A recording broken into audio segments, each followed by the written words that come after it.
ओम गणानां त्वा गणपतिं हवामहे कविं कवीनामुपमश्रवस्तमम् ज्येष्ठराजं ब्रह्मणां ब्रह्मणस्पत आनशृण्वन्नोतिभिस्सिद्धसादनम् श्रीविघ्नेश्वराय नमः।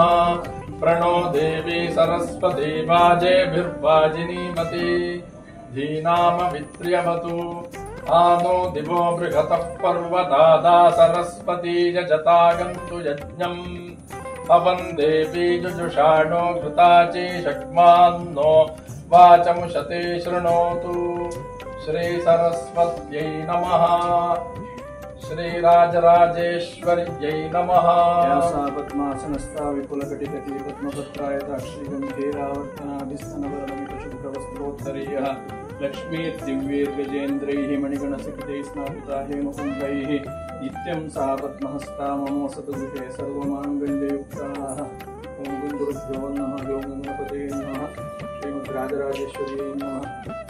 ಶ್ರದ್ಧಾ ಭಕ್ತಿಯಿಂದ ಈ ವರಮಹಾಲಕ್ಷ್ಮಿ ವ್ರತದ ಪರ್ವಕಾಲದಲ್ಲಿ ವ್ರತವನ್ನು ಅನುಷ್ಠಿಸಿ ಹಾಗೆ ಭಕ್ತಿಯಿಂದ ಪೂಜೆಯನ್ನು ಮಾಡುವಂತಹ ಉದ್ದೇಶದಲ್ಲಿ ಬಂದು ಸೇರಿದ ನಮ್ಮೆಲ್ಲರಿಗೂ ಕೂಡ ಆ ತಾಯಿ ರಾಜರಾಜೇಶ್ವರಿ ಗಣಾಧೀಶ್ವರ ಪರಿವಾರ ದೇವತಾ ಸಹಿತ ಶ್ರೀಮದ್ ರಾಜರಾಜೇಶ್ವರಿ ಹಾಗೆ ವರಮಹಾಲಕ್ಷ್ಮಿ ಪೂರ್ಣ ಅನುಗ್ರಹವನ್ನು ಕೊಟ್ಟು ಈ ಪೂಜೆಯ ಕೈಂಕರ್ಯವನ್ನು ಕೈಗೊಳ್ಳುವಂತಹ ಸಂದರ್ಭದಲ್ಲಿ ಪೂರ್ಣ ಶ್ರದ್ಧೆಯನ್ನು ಆ ದೇವರಲ್ಲಿಯೇ ಕೇಂದ್ರೀಕರಿಸುವಂತಹ ಆ ಮನಸ್ಥಿತಿಯನ್ನು ನಮಗೆ ಒದಗಿಸಿಕೊಟ್ಟು ಮಾಡುವಂತಹ ಪೂಜೆಯಲ್ಲಿ ಯಾವುದೇ ದೋಷಗಳು ಬಾರದಂತೆ ಪೂರ್ಣ ಅನುಗ್ರಹವನ್ನು ಸದಾ ಸರ್ವದಾ ನಮಗೆ ನೀಡಿ ಅನುಗ್ರಹಿಸುವಂತೆ ಭಕ್ತಿ ಶ್ರದ್ಧಾ ಪುರಸ್ಸರವಾಗಿ ಪ್ರತಿಯೊಬ್ಬನು ಪ್ರಾರ್ಥನೆ ಮಾಡಿಕೊಂಡು ನಮಸ್ಕಾರ ಮಾಡಿ.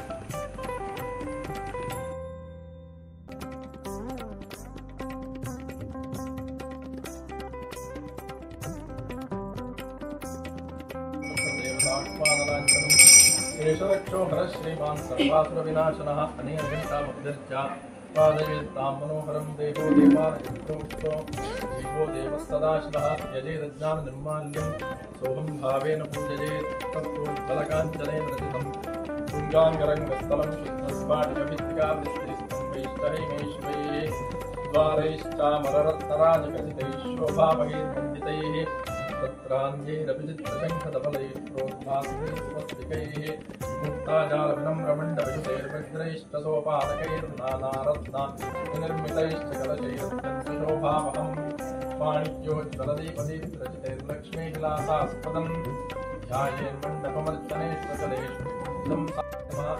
दक्षिणद्वारे द्वारश्रिये नमः चण्डाय नमः चण्डाय नमः उत्तरद्वारे द्वारश्रिये नमः ओम जयाय नमः विजयाय नमः उत्तरद्वारे द्वारश्रिये नमः शक्तिनिधये नमः मणिधये नमः पूर्वसमुद्राय नमः दक्षिणसमुद्राय नमः पश्चिमसमुद्राय नमः उत्तरसमुद्राय नमः सप्तसमुद्रेभ्यो नमः सप्तव्याकृतेभ्यो नमः सप्तप्रकृतिभ्यो नमः वस्त्रक्षकाय नमः दिगक्षकाय नमः पातालाद्यष्टकाय नमः अणिमाद्यष्टकाय नमः गुरुभ्यो नमः परमगुरुभ्यो नमः परमेश्वरगुरुभ्यो नमः सानाकादियोगिभ्यो नमः शंकराचार्येभ्यो नमः नारदादिभ्यो नमः अप्सरोभ्यो नमः किन्नरेभ्यो नमः किन्नरपतये नमः क्षं क्षेत्रपालाय नमः मम वासुदेवाय नमः द्वारपालपूजां समर्पयामि।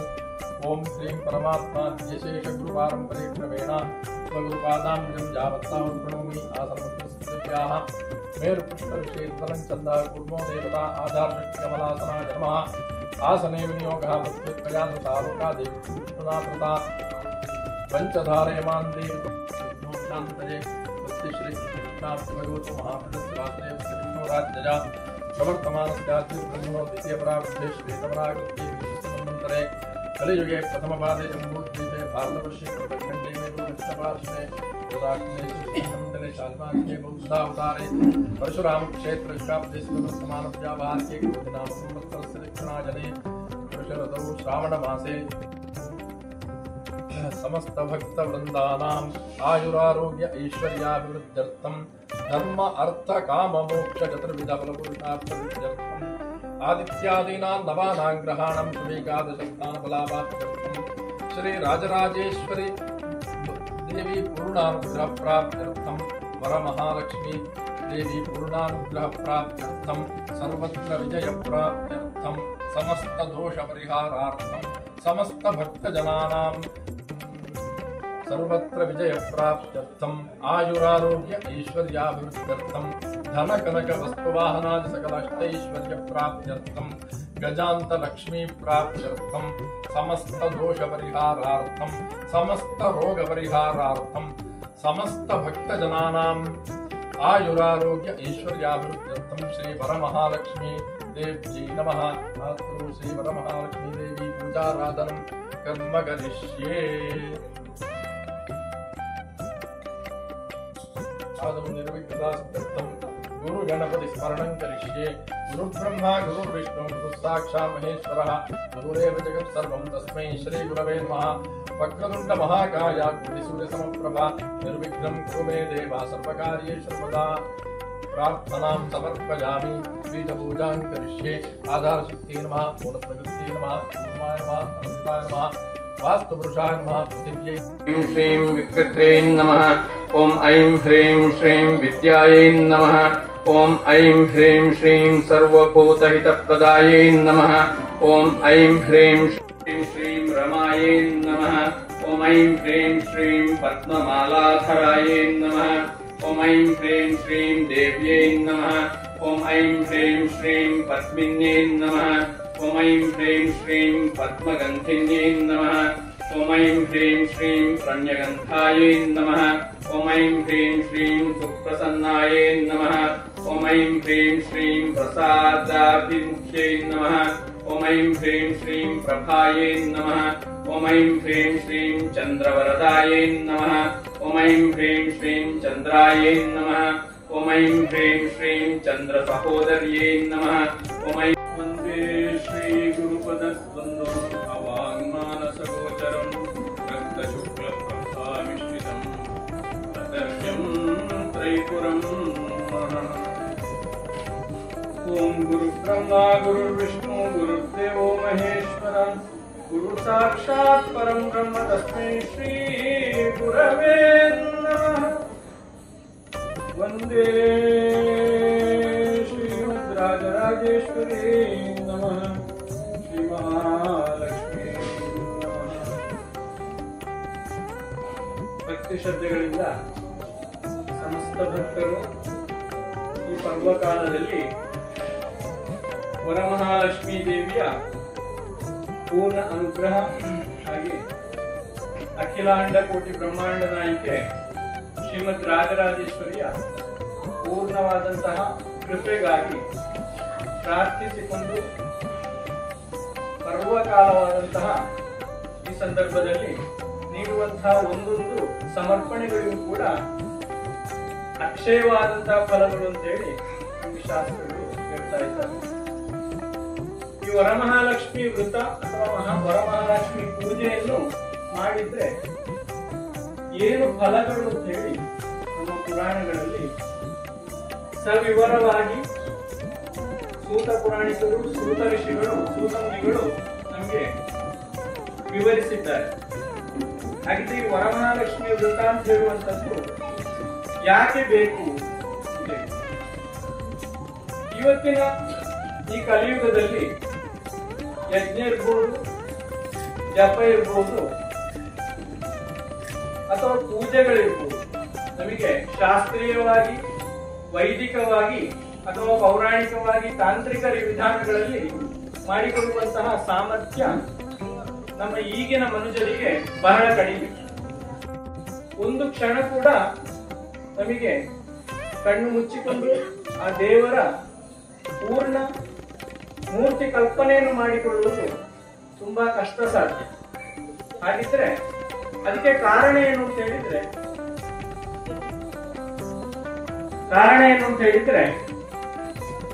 ನಾವು ವ್ಯಾವಹಾರಿಕವಾದಂತಹ ಜೀವನದಲ್ಲಿ ಅತಿ ಹೆಚ್ಚು ತೊಡಗಿಕೊಂಡಿರುವಂತಹದ್ದು, ಅದರೊಂದಿಗೆ ಈ ಯುಗ ಧರ್ಮ. ಹಾಗಿದ್ರೆ ಈ ಕಲಿಯುಗದಲ್ಲಿ ಮುಂದಿನ ಯುಗಗಳಲ್ಲಿ ಮಾಡಿದಷ್ಟು ತಪಸ್ಸನ್ನು ಯಜ್ಞಾದಿಗಳನ್ನು ಮಾಡಬೇಕು ಕೇಳಿದ್ರೆ ಖಂಡಿತವಾಗಿಯೂ ಅವಶ್ಯಕತೆ ಇಲ್ಲ. ಕಲಿಯುಗದಲ್ಲಿ ಪ್ರಧಾನವಾಗಿ ಬೇಕಾದಂಥದ್ದು ನಾಮ ಸಂಕೀರ್ತನೆ. ಹಾಗಿದ್ರೆ ನಾಮ ಸಂಕೀರ್ತನೆಯ ಪ್ರಾಧಾನ್ಯತೆಯನ್ನು ಪುರಾಣಗಳು ನಮಗೆ ಅಲ್ಲಲ್ಲಿ ಬೋಧಿಸ್ತಾ ಹೋಗ್ತಾರೆ. ಹಾಗೆ ಪತಿವ್ರತೆಯಾದಂತಹ ಸ್ತ್ರೀಯರು, ಇಲ್ಲೆಲ್ಲ ಪತಿವ್ರತೆಯಾದಂತಹ ಸ್ತ್ರೀಯರು ಇಲ್ಲಿ ಬಂದು ಸೇರಿದ್ದೀವಿ. ನಿಮಗೆ ಅದನ್ನು ಹೆಚ್ಚು ವಿವರಿಸಬೇಕಾದ ಅವಶ್ಯಕತೆ ಇಲ್ಲ ಅಂತ ಅನ್ನಿಸ್ತದೆ. ಮನೆಯಲ್ಲಿ ಗಂಡ ಮನೆಯನ್ನು ಬಿಟ್ಟು ಕೆಲಸ ನಿಮಿತ್ತ ಹೊರ ಊರಿಗೆ ಹೋಯ್ತು ಅಂತಿದ್ರೆ ಆ ಪತಿವ್ರತೆಯಾದವಳು ಅನುದಿನವೂ ಕೂಡ ಅವನನ್ನು ಸ್ಮರಿಸ್ತಾ ಇರ್ತಾಳೆ. ಆ ಸ್ಮರಣೆಯಲ್ಲೇ ಈಗಿನ ಕಾಲದಲ್ಲಿ ಆದ್ರೆ ಫೋನ್ ಉಂಟು, ಆಗಾಗ ಫೋನ್ ಮಾಡ್ತೇವೆ. ಮೊದಲಿನ ಕಾಲದಲ್ಲಿ ಅದಿರ್ಲಿಲ್ಲ. ಕೇವಲ ಆ ಸ್ಮರಣೆ ಯಾವತ್ತೂ ಕೂಡ ಆ ಪತಿಯ ಬಗ್ಗೆ ಇರ್ತಾ ಇತ್ತು. ಅದೊಂದು ರೀತಿಯ ಪತಿಯಲ್ಲಿ ಇರುವ ಭಕ್ತಿ ಹೇಗೆಯೋ ಅದೇ ರೀತಿ ಅದನ್ನು ನಾವು ಮನುಷ್ಯರಿಗೂ ದೇವರಿಗೂ ಹೋಲಿಸಿದ್ರೆ ಅಲ್ಲಿ ದೇವರ ಸ್ಮರಣೆಯನ್ನು ಅನುದಿನವೂ ನಾವು ಮಾಡ್ತಾ ಇರ್ತೇವೆ. ಅದು ಮೂರನೇ ತರದ ಭಕ್ತಿ. ಹಾಗಿದ್ರೆ ಆ ಚುರುಕುತನ ಅಥವಾ ದಾರಿದ್ರ್ಯ ಅಂತ ಹೇಳಿ ನೋಡುವವರಿಗೆ ದಾರಿದ್ರ್ಯ ಇದ್ರೂ ಕೂಡ ಮನಸ್ಸಿನೊಳಗಿನ ದಾರಿದ್ರ್ಯ ಇಲ್ಲ. ಆ ದೇವರ ಸೇವೆಯನ್ನು, ಪತಿಯ ಸೇವೆಯನ್ನು, ಸಮಾಜ ಸೇವೆಯನ್ನು ಯಥಾಸಾಧ್ಯ ಮಾಡಿಕೊಂಡು ಹೋಗುವಂತಹ ಆ ಸಾಧ್ವಿ ಶಿರೋಮಣಿ ಅವಳ ಭಕ್ತಿಗೆ ಒಲಿದಂತಹ ಮಹಾಲಕ್ಷ್ಮಿ ಒಂದು ದಿನ ಕನಸಲ್ಲಿ ಬಂದು ಈ ವರಮಹಾಲಕ್ಷ್ಮಿ ವ್ರತದ ರೀತಿ ನಿಯಮಾವಳಿಯನ್ನು ಕನಸಿನಲ್ಲಿ ಬೋಧಿಸಿದಾಗ ಆ ತಾಯಿ ಊರಿನವರೆಲ್ಲ ಹೇಳ್ಕೊಡ್ತಾಳಂತೆ, ಹೀಗೀಗೆ ಮಾಡಿದ್ರೆ ಸರ್ವ ಕಾಮಿತಾರ್ಥವನ್ನು ಕೂಡ ಸಿದ್ಧಿಸಿಕೊಳ್ಬಹುದು ಅಂತ ಹೇಳಿ. ಆದ್ರೆ ಅವಳಲ್ಲಿರುವಂತಹ ಭೌತಿಕವಾದಂತಹ ದಾರಿದ್ರ್ಯವನ್ನು ಕಂಡಂತಹ ಊರಿನ ಜನಗಳು ಈ ದರಿದ್ರರಾದಂತಹ ಅಥವಾ ನಮ್ಮಷ್ಟು ವೈಭವವನ್ನು ಪಡೆದುಕೊಳ್ಳಂತಹ ಇವಳು ಕೇಳಬೇಕಾದ್ದನ್ನು ಅಥವಾ ಅವಳಿಗೆ ಆ ಮಹಾಲಕ್ಷ್ಮಿ ತಾಯಿ ಕನಸಲ್ಲಿ ಬಂದಿದ್ದಾಳೆ ಅಂತ ಹೇಳಿದ್ರೆ ಯಾರು ನಂಬಲಿಲ್ಲ. ಆ ವರಮಹಾಲಕ್ಷ್ಮಿ ವ್ರತದ ಮುನ್ನಾ ದಿನ ಅಥವಾ ಒಂದು ದಿವಸದ ಮೊದಲು ಬಂದಂತಹ ಕನಸು ಇದೇ ರೀತಿ ನಾವು ಇವತ್ತೇನು ಮಾಡ್ತಾ ಇದ್ದೇವೋ ಈ ಪರ್ವಕಾಲ ಸಂಜೆ ಹೊತ್ತಿಗೆ ಗೋಧೂಳಿ ಲಗ್ನದಲ್ಲಿ ತಾಯಿಯ ಪೂಜಾ ಕೈಂಕರ್ಯವನ್ನು ಮಾಡಿಕೊಂಡು ಬರಬೇಕಿತ್ತು. ಆ ಊರಿನ ಯಾರೂ ಕೂಡ ಅದನ್ನು ಮಾಡಲಿಲ್ಲ. ಲಕ್ಷ್ಮೀ ತಾಯಿಯನ್ನು ಹೇಳಿದ್ರು ಅಂತ ಹೇಳಿದ್ರೆ ಆ ದಿವಸ ಆ ವರಮಹಾಲಕ್ಷ್ಮಿ ವ್ರತದ ಸಂದರ್ಭದಲ್ಲಿ ಧರೆಗಿಳಿದು ಬರುವಂತಹ ಆ ಮಹಾಲಕ್ಷ್ಮಿ ಯಾರ ಮನೆಯಲ್ಲಿ ದೀಪವನ್ನು ಬೆಳಗಿಸಿ ದೇವಿ ದೇವರ ಕಡೆ ಪ್ರಾರ್ಥನೆ ನಡೀತಾ ಇರ್ತದೋ ಅಥವಾ ಆ ಮಹಾಲಕ್ಷ್ಮಿಯ ಪ್ರಾರ್ಥನೆಯನ್ನು ಯಾರು ಮಾಡ್ತಾರೋ ಆ ಮನೆಯಲ್ಲಿ ಸದಾ ಸರ್ವದ ನಾನು ನೆಲೆಸಿರ್ತೇನೆ ಅಂತ ಹೇಳಿ ಕೊಟ್ಟಂತಹ ಅಭಯ. ಆದ್ರೆ ಸಮಾಜ ಸೇವೆಯನ್ನು ಅಂತ ನಾನು ಶುರುವಿಗೆ ಹೇಳಿದ್ದೆ, ಸಮಾಜ ಸೇವೆಯನ್ನು ಕೂಡ ಆ ತಾಯಿ ಮಾಡಿಕೊಂಡಿದ್ದು. ಏನು ಸಮಾಜ ಸೇವೆ ಮಾಡಿದ್ದು ಅಂತ ಹೇಳಿದ್ರೆ ಊರಿನವರಿಗೆಲ್ಲ ಆ ಕಥೆಯನ್ನು ಅವಳು ಅನುಭವಿಸಿದಂತಹ ಕನಸಿನ ವಿಷಯಗಳನ್ನು ಊರಿನವರಿಗೆಲ್ಲ ಅವಳು ಹೇಳಿದ್ರು ಕೂಡ ಯಾರು ಅದನ್ನು ತಗೊಳ್ಳಿಲ್ಲ.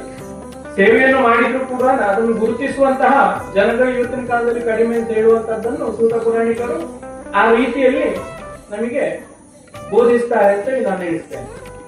ಯಾರು ಕೂಡ ಮಾಡಬಹುದು, ಮಕ್ಕಳು ಮಾಡಬಹುದು, ಕುಮಾರಿಯರು ಮಾಡಬಹುದು, ಸುಹಾಸಿನಿಯರು ಮಾಡಬಹುದು, ಗಂಡಸರು ಮಾಡಬಹುದು. ಯಾವುದೇ ನಿಯಮಾವಳಿಗಳಿಲ್ಲ. ನಿಯಮಾವಳಿಗಳಂತ ಹೇಳಿದ್ರೆ ಅದಕ್ಕೆ ಅಧಿಕಾರ ಸ್ಥಾನ ಎಲ್ರಿಗೂ ಇದೆ ಅಂತ ಹೇಳಿ ಅವರು ಮಾತ್ರ ಮಾಡಬಹುದು, ಇವರು ಮಾತ್ರ ಮಾಡಬಹುದು ಅಂತ ಹೇಳುವ ಅಧಿಕಾರ ವೈಪರೀತ್ಯವೋ ಅಥವಾ ಅಧಿಕಾರ ಭೇದವೋ ಇಲ್ಲಿ ಇಲ್ಲ. ಯಾರು ಬೇಕಿದ್ರು ಇದನ್ನು ಮಾಡಬಹುದು. ಬಹಳ ಸುಲಭವಾಗಿ ಮಾಡಿಕೊಂಡು ಬರಬಹುದಾದಂತಹ ವ್ರತ. ಬೆಳಕಿಂದ ಸಂಜೆ ಗೋಧೂಳಿ ಮುಹೂರ್ತದ ತನಕ ಉಪವಾಸವನ್ನು ಮಾಡಿ ಆ ತಾಯಿಯನ್ನು ಪೂಜಿಸಿ ಆ ತಾಯಿಗೆ ನೈವೇದ್ಯವನ್ನು ಸಮರ್ಪಿಸಿ ಆ ನೈವೇದ್ಯವನ್ನು ಸ್ವೀಕರಿಸುತ್ತಾ ನಮ್ಮ ಆವತ್ತಿನ ಉಪವಾಸವನ್ನು ಸಮಾಪ್ತಿಗೊಳಿಸುವಂಥದ್ದು. ಉಪವಾಸ ಅಂತ ಹೇಳಿದ್ರೆ ಆ ದಿವಸ ಪೂರ್ತಿ ಆ ತಾಯಿಯ ಅಥವಾ ಯಾವ ದೇವತೆಯ ಮೇಲೆ ನಾವು ವೃತವನ್ನು ಸಾರಿದ್ದೇವೋ ಅಥವಾ ವೃತವನ್ನು ಶುರು ಮಾಡಿದ್ದೇವೋ ಆ ದೇವತೆಯ ಪೂರ್ಣ ನೆನಪಿನಲ್ಲಿ ಅಥವಾ ಆ ದೇವತೆಯ ನಾಮ ಸಂಕೀರ್ತನೆಯಲ್ಲಿ, ಆ ದೇವತೆಯ ಭಜನೆಯಲ್ಲಿ ಆ ವೃತದ ಸಂದರ್ಭದಲ್ಲಿ ಇರುವಂತಹದ್ದು. ಉಪವಾಸ, ಹತ್ತಿರ ವಸಿಸುವಂತದ್ದು. ಹತ್ತಿರ ಅಂತ ಹೇಳಿದ್ರೆ ದೇವರ ಹತ್ತಿರ ಹೋಗಿ ಕೂತ್ಕೊಳ್ಳುವುದು ಅಂತ ಹೇಳಿದ್ರೆ ದೇವರನ್ನು ಮನಸ್ಸಿನಲ್ಲಿ ನಾವು ಪ್ರತಿಷ್ಠಾಪಿಸಿಕೊಳ್ಳುವುದು ಅಂತ ಹೇಳಿ ಅರ್ಥ. ಹಾಗಿದ್ರೆ ಇಡೀ ದಿವಸ, ಒಂದು ದಿವಸದ ಉಪವಾಸ, ಒಂದು ಹಗಲಿನ ಮಾತ್ರ ಉಪವಾಸ ಇರುವುದು ಬಹಳ ಸುಲಭವಾಗಿ ಮಾಡಬಹುದು. ಹಾಗೆ ಹೆಚ್ಚಿನ ಇಂಥದ್ದೇ ನೈವೇದ್ಯ ಹೇಳಿದ್ದಾರೆ. ಆದ್ರೆ ತುಂಬಾ ಖರ್ಚು ಬರುವಂತಹ ವ್ಯವಸ್ಥೆಯನ್ನು ಯಾವುದನ್ನು ಹೇಳಿಲ್ಲ. ಕಡಲೆ ಬೇಳೆಯಿಂದ ಮಾಡಿದಂತಹ ಪದಾರ್ಥಗಳು ಅದು ಲಕ್ಷ್ಮಿಗೆ ಬಹಳ, ಲಕ್ಷ್ಮೀ ತಾಯಿಗೆ ಬಹಳ ಇಷ್ಟವಾದಂತಹ ನೈವೇದ್ಯ. ಆ ರೀತಿಯಲ್ಲಿ ಅದರಿಂದ ಮಾಡಿದಂತಹ ಭಕ್ಷ್ಯ ಭೋಜ್ಯಾದಿಗಳನ್ನು ಸಮರ್ಪಿಸಿ ಅದರೊಂದಿಗೆ ಅದನ್ನು ಸೇವಿಸುವುದರೊಂದಿಗೆ ನಾವು ಆ ವ್ರತ ಸಮಾಪ್ತಿಯನ್ನು ಮಾಡಬಹುದು ಅಂತ ಹೇಳುವಲ್ಲಿಗೆ ಈ ವೃತದ ಮಹಾತ್ಮೆಯನ್ನು ಆ ಸದ್ಗುರುವಿನ ಪೂರ್ಣ ಅನುಗ್ರಹದಲ್ಲಿ ಅವರು ಹೇಳಿಕೊಟ್ಟದ್ದನ್ನು ಎಷ್ಟು ರೀತಿಯಲ್ಲಿ, ಎಷ್ಟು ಮನದಟ್ಟಾಗುವಂತೆ ನನಗೆ ನಿಮಗೆ ಹೇಳಿಕ್ಕಾಗಿದೆ ಅಂತ ಹೇಳಿ ನನಗೆ ಗೊತ್ತಿಲ್ಲ. ಆದ್ರೆ ನನ್ನ ಈ ಮಿತವಾದಂತಹ ಅರಿವಿನಲ್ಲಿ, ನನ್ನ ಮಿತವಾದಂತಹ ಜ್ಞಾನದಲ್ಲಿ ಇರುವಂತಹ ವಿಷಯಗಳನ್ನು ಯಥಾಸಾಧ್ಯ ನಾನು ನಿಮ್ಮಲ್ಲಿ ಹೇಳಿಕೊಂಡಿದ್ದೇನೆ. ಇನ್ನು ಹೆಚ್ಚಿನ ರೀತಿಯಲ್ಲಿ ನಮ್ಮೆಲ್ಲರಿಗೂ ಕೂಡ ಆ ದೇವಿ ದೇವಗಳ ಸೇವೆಯನ್ನು, ಆರಾಧನೆಯನ್ನು ಅಥವಾ ಉಪಾಸನೆಯನ್ನು ಮಾಡಿಕೊಂಡು ಬರುವಂತಹ ಆ ಸರ್ವ ಸೌಭಾಗ್ಯಗಳನ್ನು ಕೂಡ ಆ ವರಮಹಾಲಕ್ಷ್ಮಿ, ನಮ್ಮ ಅಖಿಲಾಂಡ ಕೋಟಿ ಬ್ರಹ್ಮಾಂಡ ನಾಯಕಿಯಾದಂತಹ ಆ ರಾಜರಾಜೇಶ್ವರಿ ಅಂತ ಹೇಳಿದ್ರೆ ನಾವು ಮಹಾಕಾಳಿ, ಮಹಾಲಕ್ಷ್ಮಿ, ಮಹಾಸರಸ್ವತಿಯ ತ್ರಿಶಕ್ತ್ಯಾತ್ಮಿಕ ಸ್ವರೂಪ ಅಂತ ಹೇಳ್ತೇವೆ. ಅದು ರಾಜರಾಜೇಶ್ವರಿಯ ಉಪಾಸನೆ ಅಂತ ಹೇಳುವಂತದ್ದು ಶ್ರೀ ವಿದ್ಯಾ ಉಪಾಸನೆ ಅಂತ ಹೇಳಿ.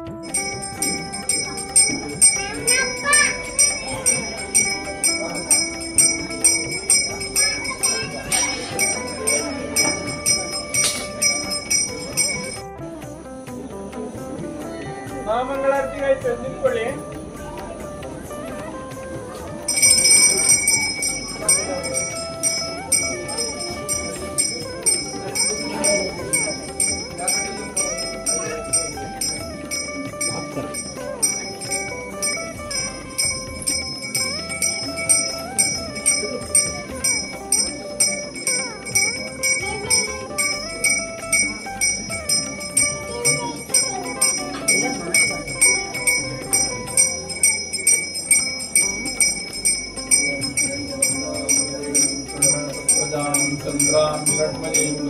जातवेदो महावह जातवेदो लक्ष्मीमनपगामिनी यस्यां हिरण्यं विन्दे जङ्गामश्वं पुरुषानहम् अश्वभूत्वां प्रथमध्यां हस्तिनाथप्रबोधिनीं श्रियं देवीमुपक्वये श्रीर्मा देवी कृताम् तां सोऽस्मितां हिरण्यप्राकारामार्द्रां ज्वलन्तीं तृप्तां तर्पयन्तीम् पद्मे स्थितां पद्मबन्धां तामिहोपक्वये श्रियम् चन्द्रां प्रभासां यशसा ज्वलन्तीं श्रियं लोके देवजुष्टामुदाराम् तां पद्मिनीं शरणमहं प्रपद्ये अलक्ष्मीर्मे नश्यतां त्वां वृणे आदित्यवर्णे तपसोऽधिजातो वनस्पतिस्तमविष्णोदस्वः तस्य फलानि तपसानुदस्तुमाजान्तराजाश्च या अलक्ष्मीः उपैतुमां देवतकः कीर्तिश्चमणिना सह प्रादुर्भूतोऽस्मि राष्ट्रे कीर्तिमुद्धिं ददातु मे श्रुतिपासामलां ज्येष्ठामलक्ष्मीर्नाशयाम्यहम् अभूतिमसमृद्धिं च सर्वान्यप्रदमेन्द्रान्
ಸ್ವಾಮಿ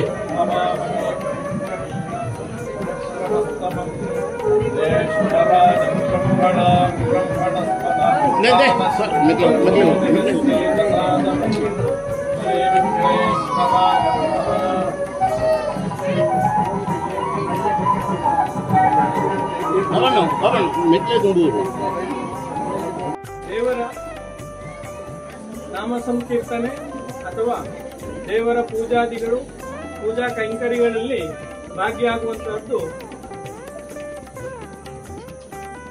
ಮಾನುಷಿಕವಾಗಿ ನಾವು ಪುರುಷ ಪ್ರಯತ್ನದಿಂದ ಮಾಡಿಕೊಂಡು ಬರುವಂತಹ ವಿಷಯಗಳಲ್ಲ. ಅದಕ್ಕೆ ಪೂರ್ವ ಜನ್ಮದ ಸುಕೃತ ಫಲ ನಮ್ಮನ್ನು ಇವತ್ತು ಈ ಪರ್ವಕಾಲದಲ್ಲಿ ಆ ಮಹಾಲಕ್ಷ್ಮಿ ಅಮ್ಮನ ಆ ಪೂಜಾ ಕೈಂಕರ್ಯವನ್ನು ಮಾಡುವಂತಹದ್ದು ಅಥವಾ ಎಲ್ಲಾ ಭಕ್ತರ ಮನಸ್ಸಿನ ಆಶಯವನ್ನು ಆ ತಾಯಿಯ ಮುಂದೆ ಆ ತಾಯಿಯ ಆ ದಿವ್ಯ ಸ್ವರೂಪದ ಮುಂದೆ ನಾವು ಅರಿಕೆ ಮಾಡಿಕೊಳ್ಳುವಂತಹದ್ದು ಪೂರ್ವಜನ್ಮದ ಪುಣ್ಯ. ಇಲ್ಲಿ ಬಂದವರು ಇಷ್ಟು ಜನ ಆದ್ರೆ ಇದರಲ್ಲಿ ಭಾಗವಹಿಸಲಿಕ್ಕೆ ಆಗದ ಇನ್ನೆಷ್ಟೋ ಜನರು ಹೊರಗಿದ್ದಾರೆ. ಹಾಗಿದ್ರೆ ನಮಿಗೂ ಅವರಿಗೂ ಇರುವಂತಹ ವ್ಯತ್ಯಾಸ ಏನು ಅಂತ ಯೋಚನೆ ಮಾಡಿದ್ರೆ ನಮಗೆ ಆ ಪುಣ್ಯ ಆ ತಾಯಿ ಒದಗಿಸಿಕೊಟ್ಟಿದ್ದಾಳೆ. ಆ ಪುಣ್ಯದ ಫಲವನ್ನು ಅನುಭವಿಸುವಂತಹ ಆ ಸುಯೋಗ ನಮ್ಗೆಲ್ಲರಿಗೂ ಇವತ್ತು ಮಾತ್ರ ಪ್ರಾಪ್ತವಾಗಿದೆ. ಇನ್ನು ಮುಂದೆ ಕೂಡ ತಾಯಿಯ ಸೇವೆಯನ್ನು, ದೇವಿ ದೇವರುಗಳ ಸೇವೆಯನ್ನು, ಗುರು ಹಿರಿಯರ ಅನುಗ್ರಹವನ್ನು ಪಡೆದುಕೊಳ್ಳುವಂತಹ ಆ ಸೌಭಾಗ್ಯವನ್ನು ಆ ಲಕ್ಷ್ಮೀ ಸ್ವರೂಪದಲ್ಲಿ ನಾವು ಆರಾಧನೆ ಮಾಡಿದಂತಹ ಮಹಾಕಾಳಿ, ಮಹಾಲಕ್ಷ್ಮಿ, ಮಹಾಸರಸ್ವತಿ ಐಕ್ಯ ಸ್ವರೂಪಸ್ಥೆಯಾದಂತಹ ಆ ಅಖಿಲಾಂಡ ಕೋಟಿ ಬ್ರಹ್ಮಾಂಡ ನಾಯಕಿ ರಾಜರಾಜೇಶ್ವರಿ ಎಲ್ಲರಿಗೂ ಅನುಗ್ರಹಿಸಬೇಕು. ಇವತ್ತು ಇಲ್ಲಿ ಸೇವೆಯನ್ನು ಕೊಟ್ಟಂತಹ ಪ್ರತಿಯೊಬ್ಬನಿಗೂ ಕೂಡ ಅವರ ಮನಸ್ಸಲ್ಲಿರುವ ಸರ್ವ ಆಕಾಂಕ್ಷೆಗಳನ್ನು, ಸರ್ವ ಸದಾಕಾಂಕ್ಷೆಗಳನ್ನು ಈಡೇರಿಸಿಕೊಟ್ಟು ಇನ್ನು ಮುಂದೆ ಜೀವನದಲ್ಲಿ ಮಾಡುವಂತಹ ವೃತ್ತಿಪರವಾಗಿರ್ಬೋದು, ವ್ಯಾವಹಾರಿಕವಾಗಿರ್ಬೋದು, ವ್ಯವಸಾಯ ಸಂಬಂಧಿಯಾಗಿರ್ಬೋದು ಅಥವಾ ದೈಹಿಕ ಮಾನಸಿಕ ಆರೋಗ್ಯ ಸಂಬಂಧಿಯಾಗಿರ್ಬೋದು, ಯಾವುದೇ ವಿಷಯಗಳಲ್ಲಿ ಯಾವುದೇ ದುರಿತಗಳು ಬಾರದಂತೆ ಪೂರ್ಣ ಅನುಗ್ರಹವನ್ನು ಒದಗಿಸಿ ಉತ್ತರೋತ್ತರವಾದಂತಹ ಶ್ರೇಯಸ್ಸನ್ನು ನೀಡಿ ಕಾಪಾಡುವಂತಹ ಆ ಮಹಾಭಾರವನ್ನು ಹೊತ್ತಂತಹ ತಾಯಿ ಪೂರ್ಣ ಅನುಗ್ರಹವನ್ನು ಕೊಡಬೇಕು.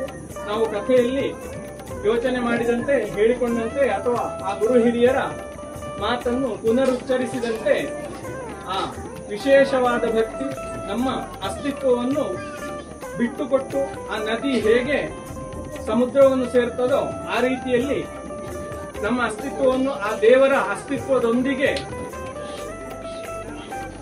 ಲಯ ಮಾಡಿಕೊಳ್ಳುವಂತಹ ಆ ಸಾಮರ್ಥ್ಯವನ್ನು ಅಥವಾ ನಮ್ಮ ಜೀವನದಲ್ಲಿ ಭುಕ್ತಿ ಮುಕ್ತಿ ಎರಡನ್ನೂ ಕೂಡ ಸಂಪಾದಿಸುವಂತಹ ಆ ಸೌಭಾಗ್ಯವನ್ನು ಒದಗಿಸಿಕೊಡಬೇಕು.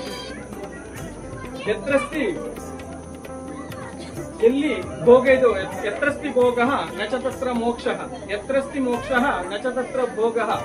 ಶ್ರೀ ಸುಂದರಿ ಉಪಾಸಕಾನಾಂ ಭೋಗಶ್ಚ ಮೋಕ್ಷಶ್ಚ ಕರಸ್ಥ ಏವ ಅಂತ ಹೇಳಿದ್ದಾರೆ. ಸುಂದರಿ ಅಂತ ಹೇಳಿದ್ರೆ ನಾವು ದೇವಿಯನ್ನು ಯೋಚಿಸುವಂತದ್ದು. ದೇವಿ ತನ್ನ ಮಂಗಳವನ್ನು ಬೇಡಿಕೊಂಡು ಮಾಡುವಂತಹ ಪುಷ್ಪಾರ್ಚನೆ. ನಮೋ ದೇವಿ ಮಹಾದೇವಿ ಶಿವಾಯ ಸತಂ ನಮಃ. ನಮಃ ಪ್ರಕೃತಿ ಭದ್ರಾಯ ನಿಯತ ಪ್ರಣತಾಂ ಮಹಾದೇವಿ ನಮಃ.